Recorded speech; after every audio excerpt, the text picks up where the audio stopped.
Oke, hello guys, kembali lagi bersama gua Will yang tentunya di Ngacapruk Film. By the way, bagaimana kabarnya nih? Semoga selalu sehat dan pasti harus dijaga kesehatannya ya. Dengan makanan dan minuman 4 sehat 5 sebe. Seperti biasa Mimin kasih spoiler di awal dulu ya cuy. Sebagaimana dari episode kemarin, semua usaha Lin Fei menuju gunung es misterius berjalan dengan mulus. Nggak terlalu mulus juga sih. Lalu di episode kali ini, yaitu aksi gila si Lin Fei yang mana ia akan mencoba melatih suatu teknik yang jika halnya ia gagal, maka ia akan mati. Dan jika tidak mati, maka akan hidup menjadi seorang sampah. Mantap cuy. Ya udah tanpa berlama-lama lagi, kita lanjut aja ke alur ceritanya.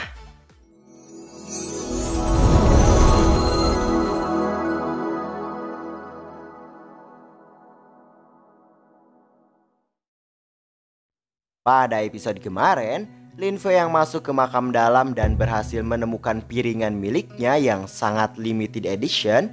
Piringan itu ternyata bernama piringan kosmik yang mampu mengembalikan waktu. Lin Fei menggerutu walaupun tidak bisa mengembalikan dirinya ke 30.000 tahun yang lalu, tapi setidaknya masih bisa mengembalikan tubuh Lin Fei ke saat dimana ia sebelum memilih teknik ribuan pedang di saat ranah pembangunan pondasi. Namun siapa sangka tiba-tiba piringan tersebut pecah berkeping-keping cuy. Tentu saja hal itu membuatnya sangat depresi dan hampir saja gila. Masa sih? Namun di sana ia masih menganggap kalau ini lelucon yang dibuatnya dulu. Namun ketika ia terus menggali dan mencari, harapannya pun musnah. Dan dengan penuh rasa sedih, ia pun pergi sambil menendang peti benda tadi.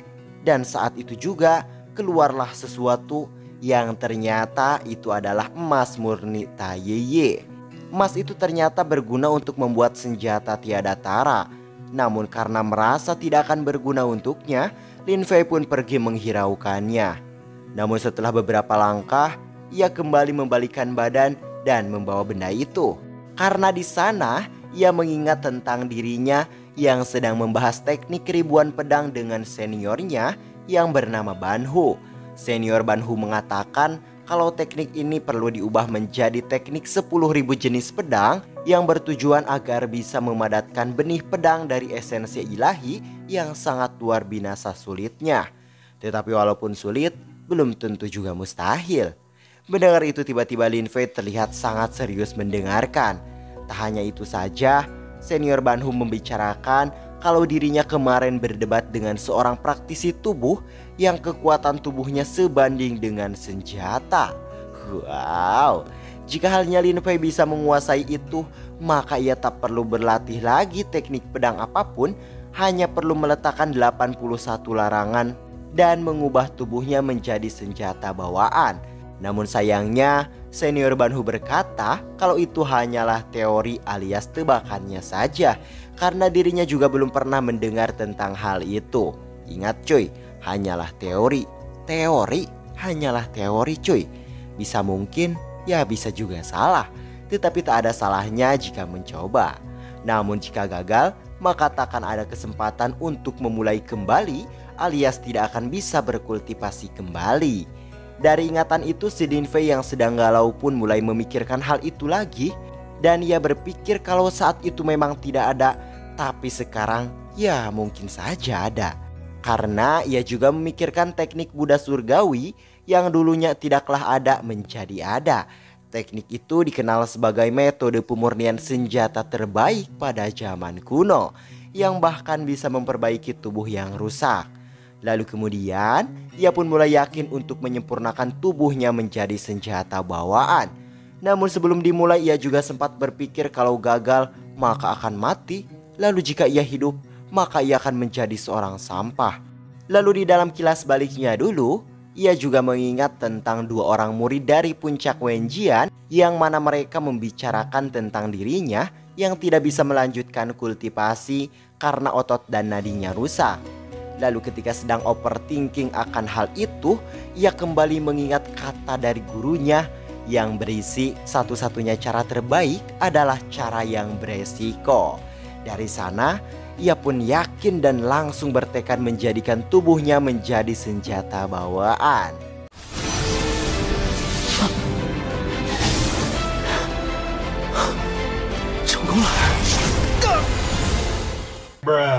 Namun di tengah proses itu, ia pun sempat kesusahan mengendalikan energi emas bawaan yang terus-menerus berontak di dalam tubuhnya. Dan pada saat hampir diambang kematiannya, ia pun mencari cara yang sangat mujarab untuk membantu mengendalikan energi itu. Lalu singkat cerita, Lin Fei pun menemukan cara, yaitu dengan yaitu dengan memasukkan pedangnya ke dalam tubuhnya. Hal yang di luar nalar itu benar-benar membuatnya terkejut karena pada saat bersamaan Lin Fei mengerti apa yang harus ia lakukan. Dan akhirnya setelah sekian lama memurnikan tubuhnya, ia pun berhasil mencapai ranah Yang Yuan berkat pemurnian itu. Lalu kedepannya hanya perlu melangkah selangkah demi selangkah untuk mencapai tujuannya. Sementara di tebing paruh elang, si Li Qingsan yang ditugaskan pemimpin sekte untuk memeriksa segel Kaisar Iblis, di sana ia terlihat sedang melakukan sesuatu yang menurut Mimin ia mempunyai tujuan lain di sana. Lalu Sin beralih lagi kepada si Song Tianxing dengan keadaan yang kurang baik.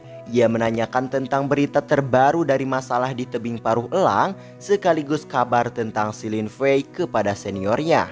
Oke cuy, di sini sudah jelas sekali ya. Walaupun ia terlihat sombong dan licik, tetapi ia tetap peduli dengan temannya sendiri. Sampai-sampai bela-belain loh, lagi sakit pergi untuk menanyakan kabarnya. Lalu seketika orang yang ditugaskan ketua sekte alias si Li Qingsan pun datang, yang mana hal itu membuat Song Tianxing senang karena ia bisa langsung menanyakan perkembangan si Lin Fei. Namun dengan ketusnya Li Qingsan mengatakan kalau si Lin Fei sudah tewas. Mendengar itu jelas si Song Tianxing pun tidak percaya dan ia terus-menerus menanyakan bahkan meminta seniornya untuk mencarinya lagi. Karena sifat sombong dan berasa paling tinggi dari yang tinggi, Li Qingsan malah menyerangnya dan berniat untuk membunuhnya. Lin Fei! Lalu karena sudah kembali, Song Tianxing pun takkan menyalahkannya dan berniat untuk pergi. Namun seketika, Li Qingsan yang sudah terbawa emosi, ia pun tidak membiarkan mereka pergi. Yang mana hal itu membuat si Song Tianxing belak-belakan membahas tentang keteledoran si Qingsan terhadap tugasnya. Yang mana jika saja Lin Fei tidak menyadari itu, maka pasti akan menjadi malapetaka. Sementara si Lin Fei di dalam hatinya, ia berkata sesuatu tentang kecurigaannya kepada si Qingsan yang sedikit ada yang tidak beres cuy. Bersamaan dengan itu, Qingsan pun malah menyerang mereka. Namun beruntung hal buruk itu bisa dihentikan oleh si Lin Fei. Wah, benar saja. Lin Fei menyadari kalau serangan Qingsan yang kuat ini, untuk meningkatkannya maka perlu energi iblis yang lebih kuat. Lalu kemudian Li Qingsan menuduh si Lin Fei menyabotase segel itu dan berharap bisa melepaskan Kaisar Iblis karena ia beranggapan kalau si Lin Fei ini menyimpan dendam kepada sekte yang menghukumnya. Mendengar itu si Tianxing pun marah kepadanya. Namun seketika Lin Fei memintanya pergi seolah mereka sudah merencanakan sesuatu. Lalu setelah itu Lin Fei pun membalikan semua pernyataan si Qingsan kepada dirinya sendiri karena berlatih teknik pedang iblis menggunakan segel Kaisar Iblis yang mana menyebabkan segelnya menjadi longgar. Di sini tak diragukan lagi kalau si Qingsan melayangkan pertanyaan tadi itu tak lain untuk melempar semua masalah kepada si Lin Fei, tetapi semua itu belum cukup untuk membuat semua orang percaya. Lalu dengan ringannya si Lin Fei pun meledek orang jadah ini. Omongan yang masuk akal ini membuat si Qingsan menjadi marah.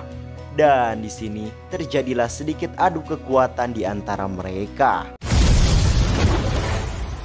Kedua orang ini pun terlihat seri dan untuk yang kedua kalinya si Lin Fei mengejek kemampuan si Li Qingsan. Hal itu jelas saja membuat dirinya murka, yang mana ia menggunakan teknik pembunuh dewa iblis surgawi untuk membunuhnya. Namun di saat itu pula, si Lin Fei pun mengeluarkan kekuatan yang tak kalah kuat cuy. Bahkan si Lin Fei sempat memasukkan sesuatu ke dalam tubuh si Ching San yang bertujuan untuk menyakitinya. Seusai aduan dua kekuatan hebat ini terjadi, Li Ching San terlihat sedikit kagum karena Lin Fei hanya ranah Yang Yuan tahap awal namun bisa menyakitinya.